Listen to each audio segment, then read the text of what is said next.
Dear students, आज हम Thomas calculus की एक्सरसाइज 3.6 का टॉपिक डिफरेंशिएटिंग इम्प्लिसिटी करने जा रहे हैं। इन क्वेश्चंस के अंदर बेसिकली हमारे को क्या फाइंड आउट करना है, d Y by D x find out करना है। जबकि अगर आप क्वेश्चन देखें तो यहाँ पर आपके पास जो क्वेश्चंस हैं उसमें दो तरीके के वेरिएबल्स गिवन हैं, एक एक्स और एक वाई। तो आप लोगों ने बेसिकली करना क्या होगा, मैं आप लोगों को एक छोटा सा ओवरव्यू दे देती हूँ। सबसे पहले आपने अपना जो भी क्वेश्चन होगा उसको डिफरेंशिएट करना है। डिफरेंशिएट करने के बाद आप लोगों ने जो भी टर्म जिसके अंदर d Y by D x है उस टर्म को लेफ्ट हैंड साइड पर लेकर आना है, और जो बकाया टर्म्स हैं यानी जिसके अंदर d Y by D x included नहीं है उन टर्म्स को आप राइट हैंड साइड पे लेकर आ जाएंगे। उसके बाद जो स्टेप होगा उसमें आपने जो d Y by D x वाली टर्म्स निकाली थी लेफ्ट हैंड साइड पे, उनमें से कॉमन लेना है। अगर राइट हैंड से कुछ कॉमन आ रहा है तो वो आपने कॉमन ले लेना है, अदरवाइज आपने राइट हैंड को ऐसे ही छोड़ देना है। नेक्स्ट स्टेप में आपने जो d Y by D x का कॉमन लिया है उसको आपने राइट हैंड साइड पर भेज देना है और आपका फाइनल आंसर आ जाएगा। एक ओवरव्यू मैंने आप लोगों को दे दिया है ताकि जब मैं क्वेश्चंस को सॉल्व करूं तो आप लोगों को कंफ्यूजन ना हो कि ये मैं क्या कर रही हूँ। और एक बात आपने दिमाग में रखनी है कि हर क्वेश्चन को आपने विद रिस्पेक्ट टू एक्स ही डिफरेंशिएट करना है। तो चलिए अब हम स्टार्ट करते हैं अपने क्वेश्चन को। ये हमारा क्वेश्चन नंबर 19 है। इसके अंदर सबसे पहले मैंने क्या कहा, आपको with respect to x differentiate करना है, तो आपने यहाँ पर लिख लेना है differentiating with respect to x. ठीक है, अब यहाँ पर आपने लिखना है d by d x of x square y plus x y square is equals to d by d x of 6, यानी हमने बोथ साइड्स पर d by D x apply कर दिया। नेक्स्ट स्टेप में आपने क्या करना है, इसके लिए डेरिवेटिव को अलग कर लें, इसके लिए अलग कर लें और इसका डेरिवेटिव फाइंड आउट कर लें। तो आपका स्टेप हो जाएगा d by d x of x square y, इसके साथ आप ब्रैकेट यूज कर लें, plus d by d x of x y square is equals to, क्योंकि सिक्स आपके पास कांस्टेंट है तो आपके पास 6 का जो डेरिवेटिव आएगा वो आएगा 0। ठीक है, अब देखिए यहाँ पर अगर मैं आप लोगों को दिखाऊं तो मेरे पास दो वेरिएबल हैं, एक है एक्स स्क्वायर एक है वाई। सिमिलरली यहाँ पर एक है एक्स एक है वाई स्क्वायर। तो हम ऐसे ही तो डेरिवेटिव नहीं निकालेंगे, हमें u into v rule apply करना पड़ेगा। ठीक है, इम्प्लिसिट डिफरेंशिएशन यही कहलाती है। तो हमें u into v rule apply करना पड़ेगा क्योंकि दोनों ही वेरिएबल्स हैं। तो जब मैं u into v rule apply करूंगी तो देखें, u इंटू वी रूल के according u as it is यानी कि x square as it is, d by D x किसका आता है, v का, v क्या है आपका, y है। फिर प्लस आता है v एज इट इज यानी कि y as it is, d by D x आपके पास किसका आता है, u का, जो कि है एक्स स्क्वायर। ठीक है, अगर आप चाहें तो आप एक बड़े ब्रैकेट को यूज कर सकते हैं कि ये इसके लिए है। उसके बाद आपका है प्लस का साइन, ये मैंने लगा दिया, फिर d by D x of x y square. तो यहाँ पर भी आप एक बड़े ब्रैकेट को यूज कर लें। देखें यहाँ पर भी आपकी ये वाली टर्म जो है x वो u है, v स्क्वायर v जो है वो y स्क्वायर है। ठीक है, तो u as it is, d by D x किसका आता है, v का, जो कि है वाई स्क्वायर, फिर plus v as it is, d by D x किसका आ जाएगा, u का, जो कि है आपका x। ठीक है, इक्वल्स टू के साइड पे क्या है, 0। सही, अब आप इसको डिफरेंशिएट करें तो देखें x square as it is, यहाँ पर ये है d by D x of y, तो इसको आपने एज इट इज लिख लेना है इस तरह से। फिर plus y as it is, यहाँ पर एक्स स्क्वायर को डेरिवेट करें तो इसके ऊपर पावर रूल अप्लाई होगा।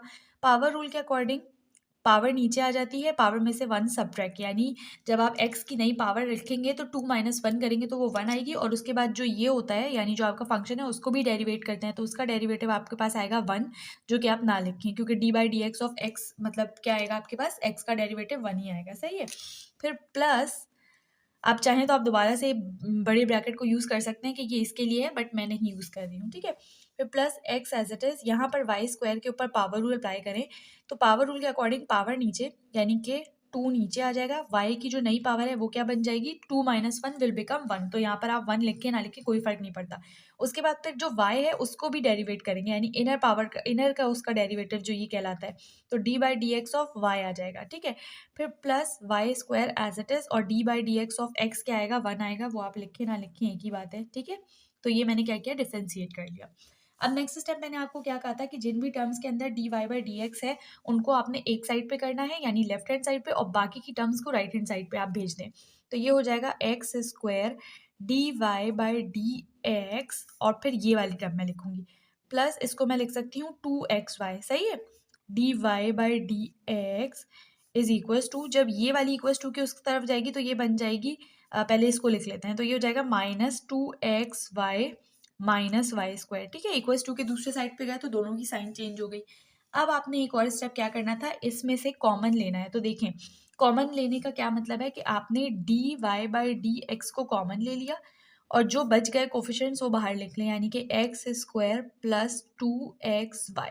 अब यहाँ पर स्टूडेंट्स एक गलती करते हैं जो कि बहुत ही माइनर सी गलती है, लेकिन वो बहुत बड़ी समझी जाती है। क्या समझी जाती है, देखिए मैंने अगर इस वाली टर्म को यहाँ पर लिखा होता राइट हैंड साइड पे d Y by D x के, तो उसका ये मतलब होता कि मुझे इस टर्म को डिफरेंशिएट करना है, जबकि ऐसा तो नहीं है ना, हमने तो ये टर्म कॉमन के तौर पे बाहर निकाली है।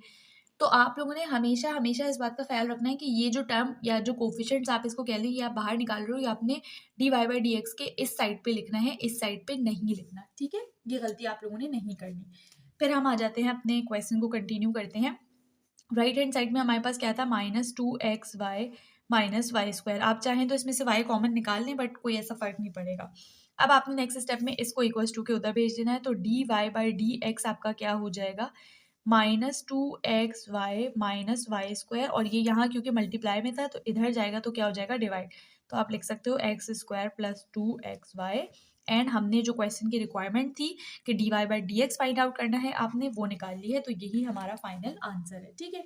ये हमने क्वेश्चन नंबर 19 कंप्लीट किया है। अब हम मूव करेंगे क्वेश्चन नंबर 20 की तरफ। देखिए ये हमारा क्वेश्चन नंबर 20 है। इसके अंदर भी आपने सेम वही करना है, differentiation with respect to x, ये वाली आपने लाइन लिख देनी है। फिर आपके पास आएगा d by D x of x cube plus y cube is equals to d by D x of 18xy, ठीक है। फिर आपने नेक्स्ट स्टेप में दोनों के लिए डी बाई डी एक्स को अलग अलग कर लेना है, तो D by D x of x cube plus d by D x of y cube is equals to, यहाँ से आप 18 को पहले लिख लो और डी बाई डी एक्स किसका आ जाएगा, एक्स वाई का, ठीक है। यहाँ पर आप ब्रैकेट्स को यूज़ कर लीजिए अगर चाहें तो। अब आपने नेक्स्ट स्टेप में क्या करना है, इनको डेरिवेट करना है। तो डेरिवेट करने के लिए देखें, एक्स क्यूब के ऊपर पावर रूल अप्लाई होगा। According to power rule, power नीचे, पावर में से 1 सब्ट्रैक्ट, यानी एक्स क्यूब में से जब आप 1 सब्ट्रैक्ट करेंगे 3 में से तो आपके पास क्या बचेगा, 2। और उसके बाद फिर जो ये वाली टर्म होती है उसको भी डेरिवेट करते हैं, तो ये क्या हो जाएगा, d by D x of x हो जाएगा, ठीक है। फिर प्लस वाई क्यूब को डेरिवेट करें तो वाई क्यूब का डेरिवेटिव आएगा 3y square d by D x of y. कैसे, पावर नीचे, पावर में से 1 सब्ट्रैक्ट और डेरिवेटिव ऑफ ये जो अंदर आपकी टर्म है जो y है, तो हम y को डेरिवेट करेंगे, ठीक है। फिर equals to 18 as it is. यहाँ पर देखिए x और y जो हैं, इन दोनों के दरमियान आपने अप्लाई करना पड़ेगा प्रोडक्ट रूल। तो जब आप प्रोडक्ट रूल अप्लाई करोगे आपके पास u एज इट इज आ जाएगा, डी बाई डी एक्स किसका आएगा, v का, v क्या है, y, फिर plus y as it is, क्योंकि v एज इट इज आता है, और डी बाई डी एक्स किसका आता है, u का, तो u आपका है x। सही है, बहुत ही सिंपल सा स्टेप था ये। अब आपने क्या करना है, आपने फर्दर इसको सॉल्व करना है। तो ये हो जाएगा 3x स्क्वायर, इसको जब आप डेरिवेट करोगे 1 आएगा, मत लिखिए, ठीक है।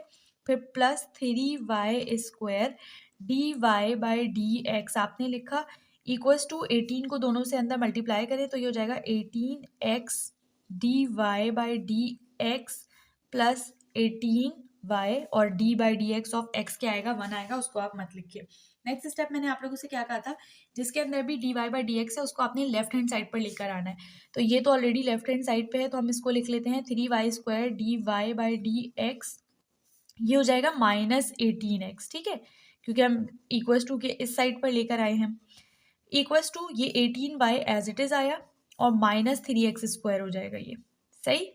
अब आपने क्या करना है, इसमें से कॉमन लेना है। तो देखिए d Y by D x आपने कॉमन ले लिया, आपके पास क्या बचा, 3y स्क्वायर माइनस 18x बच गया, equals to 18y minus 3x square.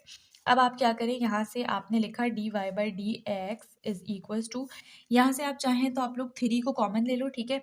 तो आपके पास 3 जब कॉमन आएगा तो बचेगा 6y minus x square. Denominator में ये जब आपके पास डिवाइड में आएगा तो यहाँ से भी आप 3 को कॉमन ले सकते हैं, ठीक है। तो 3 कॉमन लिया तो बचा y स्क्वायर माइनस 6x।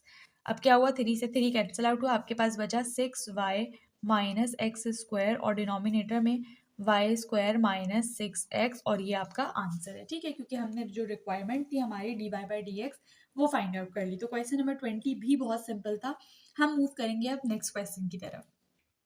ये नेक्स्ट क्वेश्चन है हमारा, क्वेश्चन नंबर 21। इसके अंदर भी आप लोगों ने क्या करना है, आपने सबसे पहले लिखना है differentiation with respect to x, उसके बाद आपने यहाँ पर अप्लाई करना है d by D x both sides पर, तो ये हो जाएगा d by D x of 2xy plus Y square is equals to d by D x of x plus y. अब आपने दोनों टर्म्स के लिए डी बाई डी एक्स को अलग अलग कर लेना है, तो ये हो जाएगा d by D x of 2xy plus d by D x of y square is equals to, यहाँ पर भी दोनों टर्म्स के लिए अलग अलग कर लें, तो D by D x of x plus d by D x of y. ठीक है, ये हमने अपना नेक्स्ट स्टेप कर लिया। अब आपने क्या करना है, अब आपने डेरिवेट करना है, तो देखें यहाँ पर 2 को आपने पहले लिख लिया एज अ कॉन्स्टेंट। अब आपके पास बचा एक्स वाई, तो इसके ऊपर आपने u into v rule apply कर देना है। तो अभी अभी प्रीवियस क्वेश्चन में हमने अप्लाई किया है, मैं डायरेक्ट लिख रही हूँ। आपके पास आता है x d Y by D x plus y d by D x of x. ठीक है, अभी अभी प्रीवियस क्वेश्चन में अप्लाई किया है, तो आई होप आप लोगों को समझ आ गया होगा। फिर प्लस यहाँ पर देखें वाई स्क्वायर है, इसको डेरिवेट करें, इसके ऊपर अप्लाई होगा पावर रूल। तो पावर रूल के अकॉर्डिंग पावर नीचे, पावर में से 1 सब्ट्रैक्ट, तो 2 में से 1 सब्ट्रैक्ट किया, बचा 1, और उसके बाद फिर डी बाई डी एक्स किसका आ जाता है, इस वाले टर्म का जो आपके पास फंक्शन होता है, तो यहाँ पर हमने लिख दिया y। ठीक है, फिर इक्वल्स टू के इस तरफ आ जाएं आप, यहाँ पर d by D x of x क्या बनेगा 1, फिर plus D Y by D x आपने एज इट इज लिख दिया। सही। अब आप क्या करें कि आप इस वाले 2 को ना अंदर दोनों से मल्टीप्लाई करवा लें, तो ये हो जाएगा 2x d Y by D x plus 2y d x upon d x, ये 1 आएगा। सही है, इक्वल प्लस फिर आपके पास ये वाली टर्म है 2y D Y by D x equals to 1 plus D Y by D X. सारी D Y by D x वाली टर्म्स नेक्स्ट स्टेप में आपने इस तरफ कर लेनी है। तो ये देखें, ये हो गया 2x d Y by D x. ठीक है, फिर plus 2y D Y by D x, और फिर ये वाली टर्म जब इधर जाएगी तो ये माइनस होके जाएगी। ठीक है, तो d Y by D x equals to, ये 1 तो ऑलरेडी इधर है, यहाँ से -2y होकर आएगा ये। ठीक है, तो ये हमने 1 - 2y लिख लिया। नेक्स्ट स्टेप पे आपने तीनों टर्म्स में से d Y by D x को कॉमन ले लेना है। आपके पास क्या बचा, यहाँ से बचा 2x प्लस यहाँ से बचा 2y और यहाँ से -1 बचा, equals to 1 - 2y। Next step में आपने इसको डिवाइड के उधर मतलब भेज देना है, तो ये हो जाएगा d Y by D x is equals to 1 - 2y, और ये यहाँ डिवाइड में आ जाएगा, तो 2x प्लस 2y -1, और ये आपका फाइनल आंसर है क्वेश्चन नंबर 21 के लिए। अब हम मूव करेंगे क्वेश्चन नंबर 22 की तरफ। ये क्वेश्चन नंबर 22 है। इसके अंदर भी पहले आप लोगों ने क्या करना है, आपने लिखना है differentiation with respect to x, उसके बाद आपने लिखना है d by D x of x cube minus x y plus y cube is equals to d by D x of 1। ठीक है, अब आपने सबके लिए जो है वो डी बाई डी एक्स को अलग कर लेना है, तो ये हो जाएगा d by D x of x cube minus d by D x of x y plus d by D x of y cube equals to, ये कॉन्स्टेंट है, इसका डेरिवेटिव आएगा 0। ठीक है, तो ये मैंने लिख लिया। अब देखें, यहाँ पर आपके पास एक्स क्यूब है, इसको जब आप करेंगे डेरिवेट, तो आपके पास पावर रूल लगेगा। पावर रूल के अकॉर्डिंग ये इसकी जो डेरिवेटिव आएगा वो आएगा 3x² D by D x of x. ठीक है, माइनस इसके ऊपर आपने u इंटू वी रूल लगाना है, माइनस का साइन बाहर है तो आपने ब्रैकेट को यूज़ करना पड़ेगा। x और y का डेरिवेटिव आपने अभी अभी इसको डेरिवेट किया है, तो आपके पास आता है x d Y by D x plus y d by D x of x, sorry. उसके बाद फिर आपके पास ये वाली टर्म है, तो इसके ऊपर भी पावर रूल लगाएं। जब आप पावर रूल लगाएंगे तो पावर रूल के अकॉर्डिंग जो इसका डेरिवेटिव आएगा वो आएगा 3y² d Y by D x is equals to 0। अब ये क्वेश्चन मैंने थोड़ा सा क्विकली इसलिए करवाया है कि आई होप आप लोगों को पावर रूल वगैरह अप्लाई करना आ गया होगा। अगर नहीं आया तो आप लोगों ने जो प्रीवियस क्वेश्चन हैं जहाँ पर मैंने ये सारी चीज़ें सिखाई हैं उन क्वेश्चन को अब जाकर देखना है। ठीक है, तो अब यहाँ से आपने क्या करना है, अब आपने माइनस के साइन को अंदर जो है ना वो मल्टीप्लाई करवाना है, तो ये हो जाएगा 3x², इसका आंसर 1 आएगा, छोड़ दीजिए, minus x d Y by D x, फिर ये माइनस प्लस हो जाएगा माइनस वाई, इसको जब आप डेरिवेट करेंगे 1 आएगा, उसको मत लिखिए, छोड़ दीजिए, फिर plus 3y² d Y by D x is equals to 0। अब देखें जो भी dy बाई डी एक्स वाली टर्म है उनको इधर रखिए, बाकी टर्म्स को इक्वल्स टू के दूसरे साइड पे भेज दीजिए। तो ये हो जाएगा, आप लिख लें पहले 3y² dy by D x, क्योंकि ये पॉजिटिव टर्म थी और ये नेगेटिव टर्म है, तो इसलिए मैंने इस तरह से करके लिख लिया। सही है। इक्वल्स टू के उधर जब जाएगा तो ये देखिए ये y पॉजिटिव हो जाएगा और 3x² नेगेटिव हो जाएगा, तो वो मैंने लिख लिया। अब यहाँ से आप कॉमन निकालो तो dy बाई डी एक्स तो आपका कॉमन आया, रिमेनिंग क्या बचा 3y² माइनस एक्स। सही है। इक्वल्स टू के उस तरफ क्या है, y माइनस 3x² है। अब आपने इसको इक्वल्स टू के उधर भेज देना है तो आपका फाइनल आंसर आ जाएगा। तो आप लिख सकते हो dy by D x is equals to y minus 3x² और ये डिवाइड में आ जाएगा 3y² माइनस एक्स, और ये आपका फाइनल आंसर है। ठीक है। तो जनाब यहाँ पर हम लोगों ने क्या किया, 19, 20, 21, 22 ये चारों क्वेश्चंस किए हैं इस टॉपिक के। जो इम्प्लिसिट डिफरेंशिएशन है आप लोगों की, इस टॉपिक के अभी 3 क्वेश्चंस आई गेस रहते हैं जो कि मैं नेक्स्ट लेक्चर वीडियो में कवर कर लूँगी। तो जनाब यहाँ तक के लिए हम अपनी वीडियो को यहीं पर ख़त्म करते हैं। कोई भी क्वेरी है कमेंट सेक्शन ओपन है, कमेंट कर सकते हैं। अगर आप लोगों ने वीडियो पूरी देखी है, आप लोगों को चीज़ें समझ में आई हैं, तो प्लीज़ जाने से पहले चैनल को सब्सक्राइब करिए, बेल आइकन को प्रेस कर दीजिए और वीडियो अपने फ्रेंड्स के साथ ज़्यादा से ज़्यादा शेयर करें ताकि मुझे भी फ़ायदा हो सके और आप लोगों को भी।